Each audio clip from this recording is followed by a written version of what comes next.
Hey everyone, how you guys doing? So basically from the failure that was the last couple of videos, there is success. I'm just gonna showcase to you the commits. I just did multiple small commits just to get it out of my head. So first, you guys probably remember this already where I added the verify WhatsApp endpoint, which was a pretty simple fix. It was just that I needed to return the int. That's where you guys remember that was the main thing I did. After that, this is going to be a really short video. I don't think it's even going to be 5 minutes. It's really not much to explain. It was just more me dicking around with this and some other back-end meta stuff and just doing some generalized research.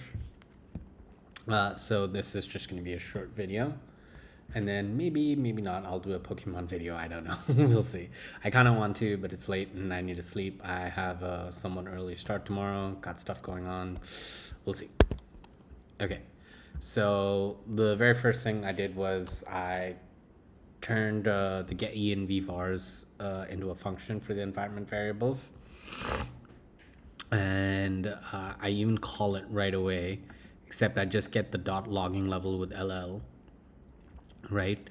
And that, boom, gets me through this part, right? It's as simple as that. I just, in case you guys forgot, the LRU cache kind of makes this a singleton, which means that every time this function is called, the same object is returned.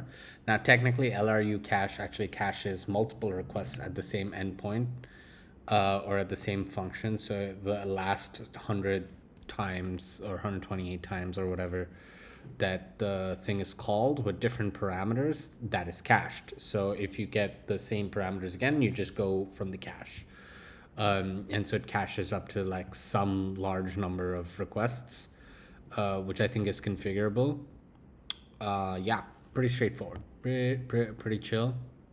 And then here, instead of giving e and v vars, I just set it to get e and v vars.logging level, and then that's what I pass down over here. And boom, Bob's your uncle. We're setting the logging level with this new implementation, I guess. Moving on, it's pretty straightforward from there. There's always some import reorganizing. I don't know why isort tends to freak out every once in a while. I just let it do its thing. I changed this to an int here so I don't have to change the return or cast the return value. And basically I did the if, and then after that I raised an HTTP exception. Basically, if the verify token isn't given, is not correct, or the mode is not subscribed, which I don't think that needs to be subscribed, but I guess it always is. I don't know what this is about. I guess it's for some different types of configurations. And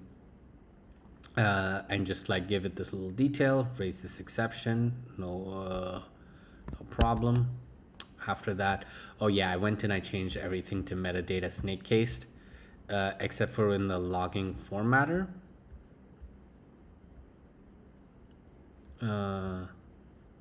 Yeah, in the logging formatter, I set like the final format to still be camel case, but I set the input or the check attribute to be meta underscore data, just because the snake case is more common in Python.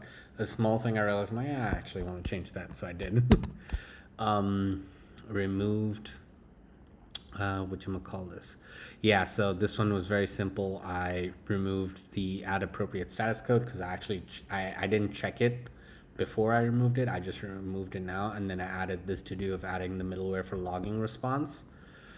So basically, I log when I get a request, but I don't log when I send the response. So I kind of want to start logging that as well. I feel like that's important, setting that up appropriately. And then I added like a dummy post endpoint because I need to create the post endpoint where the actual webhook will be received. And I add this to do add post endpoint that just logs request object. Yeah, that's to do with this. Move below endpoints to new file. So the old log test, healthy, the testing endpoints, I'm just going to move them to a separate one. Maybe not healthy. I don't know. Like healthy, I'm just going to move it into a testing one, and then I'll move it somewhere else once I actually improve the health check moving the middleware. So I'm gonna have two middleware functions after this. I need to move that, move WhatsApp endpoints to a new file, and add routers to this file. So basically, I just want to break it up because I felt like it was getting a bit too wordy in main again, and I just need to split this bad boy up. Yeah. So, anyways, I think that's the end of this video. It's gonna be a super short one, like a few minutes. But I think that's good enough for now. I made decent progress. Was thinking about it well. I'd work more, but it's already super late, and I'm not super tired, but I need to start winding down, which means thinking a little less about work right now, which is antithetical to my existence. But it is what it is. I'm just gonna do that. Thank you all so much for your time, and hope you all have a great one.